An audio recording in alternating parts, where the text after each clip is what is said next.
पूरा गया कहाँ है, तो वो आधे घंटे में पहुंचे। ये सब हमारी आंखों के सामने का किस्सा है।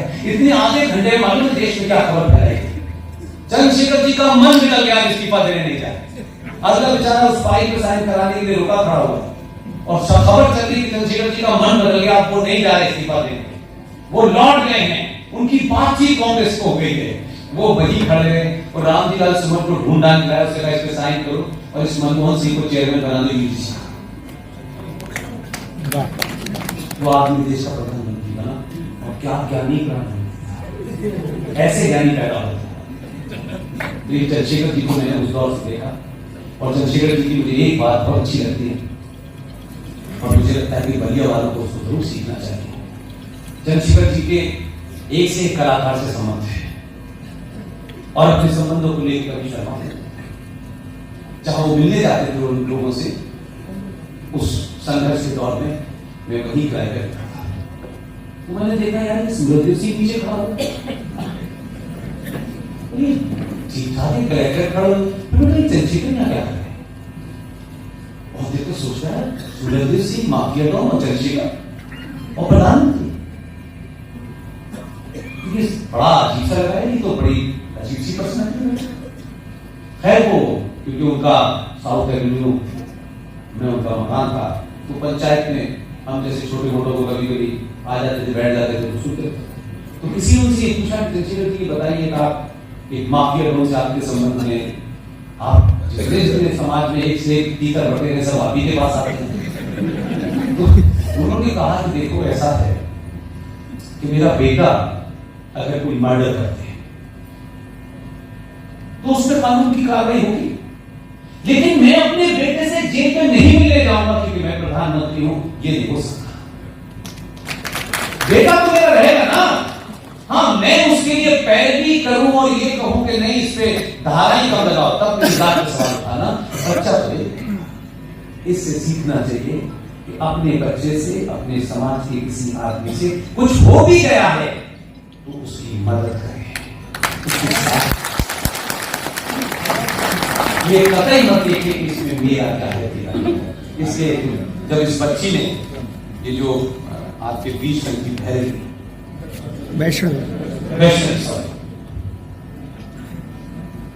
एक ने एग्जाम्पल के तौर पर आप किसी को कुछ मटीरियल में दें या न दें, ये आपकी बात है, लेकिन एक बात अपने मन में जरूर करिएगा, कोई भी हो, कैसा भी हो, ये मैं अपने मंचों से करता हूं, इसलिए मुझे किसी से वोट चाहिए। अगर हमारे बीच में से किसी आदमी ने एक दौड़ बराबर भी काम अच्छा किया, उसकी इतनी तारीफ कीजिए कि वो उससे बड़ा कर दे। और मैं आपको बताऊं, आप मेरे ख्याल से सब कहेंगे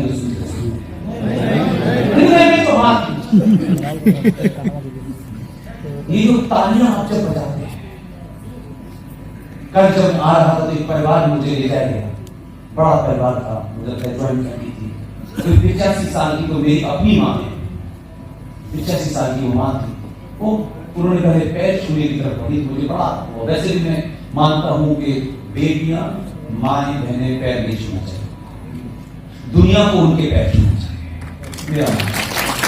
तो वो बड़ी गहरी खाओ, वो लगातार कहती है कि मैं ये सुनती हूँ।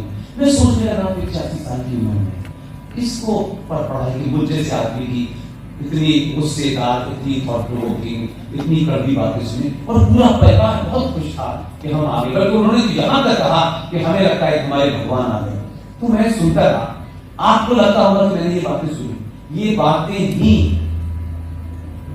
ये 3 व्हीलर वाले के पास बैठता हूँ क्योंकि मेरे पास कोई गाड़ी नहीं, मैं उतरता हूँ, वो रोने लगता है और रोते रोते हिचकियों से रोने लगता है, फिर मुझे गले लगाता हूं, फिर वो पैसे नहीं देता, तो मैं बहुत बड़ी होता है मेरा, सुबह से शाम तक से 50 साल। तो मैं सोचता हूँ एक 3 व्हीलर चलाने वाले को इसके लिए राज पुष्पे ये तमाम इतनी कॉम्प्लेक्स बातें कहता हूँ, इसको कहां पे ऐसा लगता है कि मुझसे 50 रुपए लेने के लिए तैयार नहीं है, रोने लगता है। मैं अब ये फील करता हूं उस क्रिटिकल बालिका को ना, उस परिवार का ये नाम भगवान है। और हजारों लोग सड़कों के बाहर जब मुझे देखते हैं, खुश होते हैं, आप जैसे लोग जो मुझे सुनते हैं, यही ताकत, इसी ताकत के कारण मैं दुगनी तीव्रता से बोलता हूं। ये तालियां मुझे आराम से सोने नहीं देती। तब मुझे लगता है कि कल कुछ ऐसी बात नहीं होगी, इसलिए आखिरी चैप्टर करके खत्म करता हूं। आजकल एक नया फैशन है हमारे कोर्ट कचहरी, जिनका जो काम है वो करेंगे नहीं, अपने काम के अलावा सारा क्या है। सुप्रीम कोर्ट में 5 करोड़ केस लंबित पड़े हैं, इसकी चिंता नहीं। सुप्रीम कोर्ट को चिंता शबरीमला के जेंडर जस्टिस की, जलीकट्टू की, दही हांडी की लंबाई की है। और अभी हाल में कुर्सी पर बैठते ही ज्ञानी हो गए हैं वो, उन्होंने कहा है कि हेट स्पीच अब किसी को देने की इजाजत नहीं। और हेट स्पीच के लिए वो जो छोटा सा अदना सा, जिसके पास शायद सुबह से नाश्ते के बाद उसके दोपहर के खाने का भी इंतजाम सरकार ने किया है कि नहीं किया है, उस पुलिस वाले को हेट स्पीच का संज्ञान लेना है। और अगर उसने नहीं लिया तो उस पर कंटेम्प्ट ऑफ कोर्ट होगा। अब मैं आपको 3-4 बातें सुनते रहिएगा और पेज नंबर नोट कर लीजिएगा अगर देख रहे। मुसलमान देशभक्त नहीं हो सकते। पेज नंबर 332, भारत के सारे मुसलमानों को पाकिस्तान भेजना चाहिए। पेज नंबर 123, मुसलमान भारत में रहेंगे तो यहां कभी भी कम्युनल यानी सांप्रदायिक शांति, कम्युनल हार्मनी नहीं हो सकती। पेज नंबर 125, मुसलमान भारत के खिलाफ जिहाद छेड़ सकते हैं। पेज नंबर 297, मुसलमान कभी भी हिंदुओं की सरकार स्वीकार नहीं करेंगे। पेज नंबर 303, मुसलमान शरिया कानून को देश के कानून से ऊपर मानते हैं। पेज नंबर 204, बुर्के की वजह से, अच्छा चल, बुर्के की वजह से मुसलमान यौन विकृति या नहीं सेक्सुअल डिसऑर्डर का शिकार है। पेज नंबर 231, मुसलमान समाज सुधार के विरोधी है। पेज नंबर 233, 234, ये सब हेट स्पीच है। बताइए है ये हेट स्पीच होगी आज के परिवर्तन? ये किसने कहा है? ये भीमराव अंबेडकर ने अपनी किताब पाकिस्तान और पार्टीशन ऑफ इंडिया में कहा है। चीफ जस्टिस साहब अगर दम हो तो इस किताब पे बैन लगा के बताओ। अगर पूरी दुनिया में और भारत में सबसे बड़ी हेट स्पीच है तो 5 बार चिल्ला चिल्ला करके अजान के नाम पर तुम ये कहते हो कि जो अल्लाह को नहीं मानता उसकी इबादत नहीं हो सकती, अल्लाह के सिवा कोई दूसरा इबादत के लायक नहीं है। ये दुनिया की सबसे बड़े हेट स्पीच है, ये अजान बंद करानी चाहिए।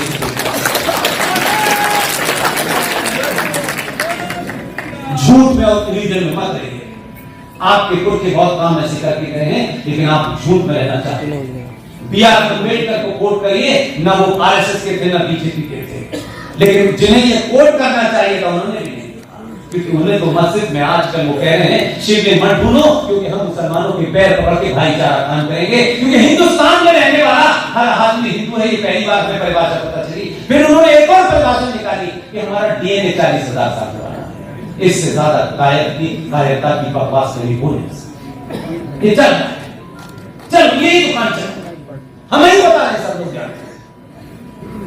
फिर मैं इनके पूर्वज हिंदू थे, मीटिंग करने गए थे, 4 लोग थे, देश के बड़े लोग थे, पढ़े लिखे लोग थे। उसमें दूसरे से एक साथ हमारे साथ काम कर सकते थे। मीटिंग बैठ के उन्हें you talk nonsense, stop calling us कि हमारे पूर्वज हिंदू थे, ये हमारे बदल शर्म आनी चाहिए। इसलिए प्लेसेस ऑफ वर्शिप एक्ट कब पास हुआ, माइनॉरिटी कमीशन कब बना, क्यों बना, सैकड़ों का ठेका हमने लिया हुआ है सिर्फ। प्लेसेस ऑफ वर्शिप एक्ट ऐसा कानून बना, वो पहले आपसे ले लिया गया, बचा कुचा बोर्ड ने ले लिया आपसे। यानी वो 1400 साल पहले जिस एजेंट या जिस किताब के तहत काम कर रहे थे, उन्होंने पूरी दुनिया में यही किया। इस्लाम विरोधी चीजें भी उन्होंने की, क्योंकि ये इन्हें यहां सूट करती है। इस्लाम में मस्जिद पवित्र स्थल नहीं है, मस्जिद का कोई स्पेसिफिक कंसेप्ट नहीं है। इस्लाम में मज़ारे हराम है, लेकिन भारत में सारे पीर एक्सप्रेस वे पे मर रहे हैं, गली गली चौराहे चौराहे मज़ारे बन रहे हैं। चादर चढ़ रही है, अब चादर कौन है, स्टेशन पे भी बन रही है, बस स्टैंड पे भी बन रही है, लेकिन यहां का मुसलमान मज़ारों के बारे में नहीं बोलता है। कुरान जो ओरिजिनल है, जो मक्का से निकला है, उस वहां पर प्रॉफिट मोहम्मद ने जिस मस्जिद में या जिस मुसाफिर खाने में नमाज पढ़ी थी, उसको बरसों पहले तोड़ दिया। एक कब्र नहीं है, प्रॉफिट मोहम्मद की कब्र नहीं है, आयशा बीबी की कब्र नहीं है, लेकिन भारत में कब्रें एक लैंड जिहाद का हिस्सा है। आप चला और आपको भी भगवान जाने आप पता नहीं क्या चाहते हैं। इतने भगवानों के बावजूद भी 6-6, 4-4 वेद और इतने क्या क्या हमारे पास है, तब भी आप अजमेर शरीफ में जब तक पत्थर से सर न मान लें, आपकी दुआ पूरी नहीं होती। कितना मांगोगे, किससे मांगोगे यार? अपने आप से मांगो, अपनी संस्कृति से मांगो, उसने आपको माला माल किया है। आप कहीं भी सर के बात चलिए, कौन सा भाईचारा काम? सनातनी समाज की बेटियां, उनके बेटे अपने आइकॉन को जब तक नहीं बदलेंगे, बहनों का ऐसे ही रेप और मर्डर होता है। मेरा इसलिए मानना है कि भगवान राम के एक चरित्र को तो पढ़ते हैं आप, और कथाकार भी सुनाता है, भगवान राम ने ऐसा किया, भगवान राम चले गए, जैसे ही आदेश हुआ उन्होंने राज त्याग किया और चले गए जंगल। ये जंगल सुनाने वाली कथा में वो मक्कार कथाकार ये नहीं बताता है कि भगवान राम को जब वनवास हुआ तो भाई को उन्होंने खड़ाऊ किए, वो चले गए, लेकिन ये कभी नहीं बताएगा कि राम जी ने उनके तन पे एक कपड़ा था और अटैची भर के गर्म कपड़े लेके नहीं गए, सोना चांदी लेके नहीं गए, लेकिन उनके कंधे पे धनुष बाण भी था। चिड़िया का शिकार करने के लिए नहीं लेके गए थे। उसी राम ने जब विनती की समुद्र से कि रास्ता दे दो, और उस राम ने जब उस समुद्र ने रास्ता नहीं दिया तो तीर कमान चढ़ा दिया, और जैसे ही उन्होंने धनुष बाण को साधा, समुद्र ने कहा ये रास्ता तैयार है। इससे दुनिया शक्ति से चलती है। भक्ति करना चाहते हैं, भक्ति जभी तक भक्ति हो सकती है जब आप बीच बीच में शक्ति का प्रदर्शन करते हैं। ये नहीं हो सकता। एक अबोध बच्चा बालक भी जब जिद पकड़ लेता है, वो ही मां उसे बीच बीच में शक्ति का प्रदर्शन भी कर देती है, तभी चुप होता है। उसका अपना बच्चा है, तब भी उसको मालूम है कि ये अपनी समझेगा, इसी से समझेगा। हम घर चलाते वक्त भी नहीं समझते और राष्ट्र चलाते वक्त भी नहीं समझते। इससे जिन्हें देश चलाना है वो महाभारत पढ़े, वो गीता पढ़े, और जिन्हें घर चलाना है वो रामायण पढ़े। दोनों का मिक्सर न करें। कृष्ण जी बांसुरी बजा रहे थे, बहुत प्यारे थे, माखन चोर थे, यही छवि बताई हमारे कथाकार ने। उसको जब जरूरत पड़ी तो उसने बांसुरी रख उठा लिया और तबीयत से सुना। और जो कश्मीर के वंशज थे वो मूर्ख समझते हैं वो लालू के वंशज।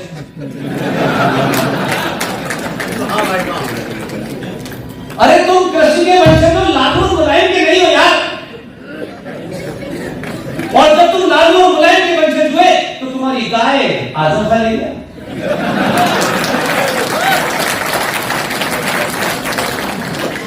इसलिए जो जिसका काम है,